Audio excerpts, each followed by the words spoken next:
Hello, my name is Lars Hoffman. I'm here to give you an introduction to the code of conduct that we expect of you at our video conference meeting.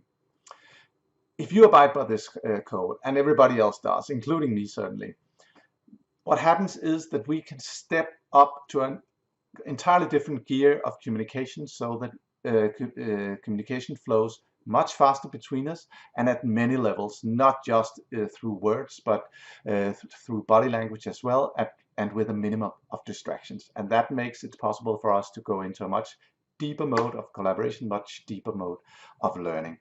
And that's hard to convince you of. The best thing is to try it. So I hope you'll listen into these principles of our code of conduct and abide by them in our meeting. So it's all about where the responsibility is. My responsibility is to run a really engaging, involving meeting with a minimum of waste time and good exercises, giving you lots of opportunity to participate at many levels. Your responsibility is this code of conduct, and it has many levels. So let me begin with your connection. So it's your responsibility to have a good internet connection wherever you're sitting. Don't sit at cafes or in your car. It can be done, but please, it's your responsibility to have a good connection. It's also your responsibility that you know the software and have it installed on your device. And that is as a minimum on how to turn on your webcam, how to mute yourself when you are not talking, especially in plenary when there are many participants.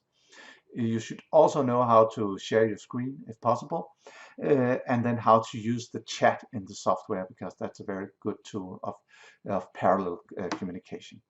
So that's one thing about your connection. Another thing is that you should arrive 5 minutes early to the meeting, just like you do in physical meetings. Show up 5 minutes early, bring your cup of coffee and socialize with the other participants. Check that your sound is working so that we can hear you and we can see you. That's all part of your the code of conduct on your part. Then there is the visual side of things.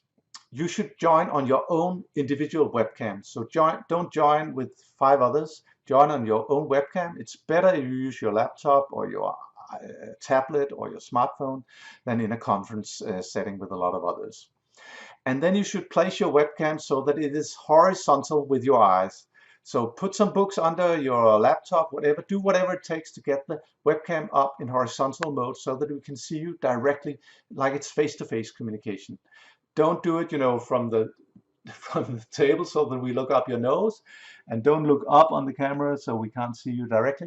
This level gives the best possible communication. And why is that? Well, if we're going to have body language communication, which is so important for good communication, then we need to be able to read your body language around your eyes. That is where 90% of the body language occurs. So horizontal and lots of light on your face, and a minimum of light in your background. So please, no sunlight, no windows in your background. That will make your face completely dark. So that's also very important. Then you should use a headset, and especially one with a microphone close to your mouth. That will give us the best sound so that we can clearly hear you, and it would minimize noises in the background.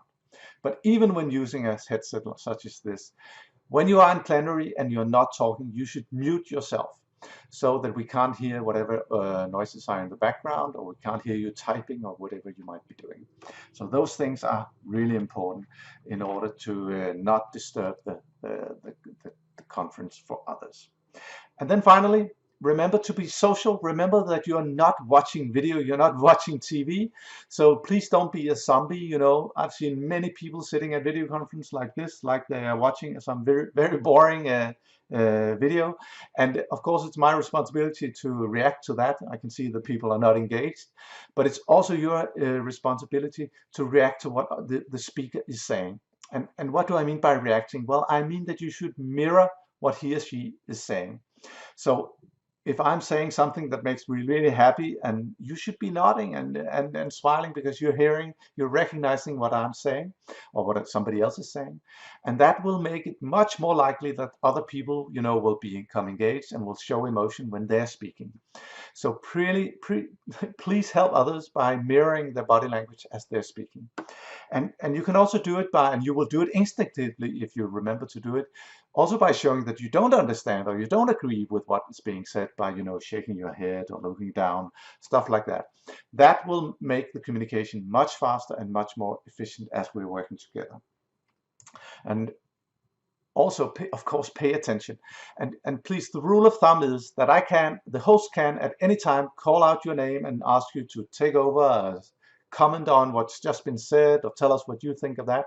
So that's kind of the rules for everyone. So that means, of course, you need to pay attention and follow the line of thought. And if you get lost in what I'm saying, then remember, raise your hand, speak up if you don't follow whatever's being said. Do it in the chat perhaps, and also help others who might not understand in the chat or in breakouts. There's plenty of opportunity to help each other. So that's all of the code of conduct, and I know it's a lot. Please watch this video again and show up with everything in mind and having prepared yourself to abide by this code of conduct. And we're going to have fun with it, of course, because it's hard to get in the first try. I certainly acknowledge that. So looking forward to meeting you online. Thank you very much.